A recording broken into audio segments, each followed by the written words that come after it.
কেউ যদি সকালে বিকালে মসজিদে যায়, কেউ যদি সকালে বিকালে সালাত আদায় করতে যায়, তাহলে আল্লাহ তার জন্য মেহমানি প্রস্তুত করেন।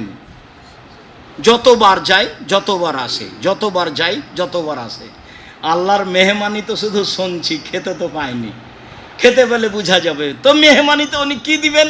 তো মেহমানিতে দিবেন সারা পৃথিবীকে তিনি নিজ হাতে একটা রুটি বানাবেন।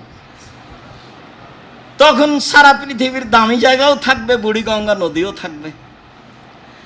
সারা পৃথিবীকে তিনি হাতে রুটি বানাবেন, নিজ হাতে।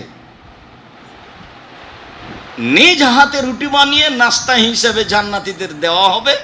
তাতে তরকারি থাকবে মাছের কলিজা, মাছ এবং ষাঁড়ের কলিজা, এইটা থাকবে তরকারি। সারা পৃথিবী হলো নাস্তা, রুটি, আর এটা হলো তরকারি। জান্নাতে যেটা প্রথম প্রস্তুত হবে আপনার আমার জন্য,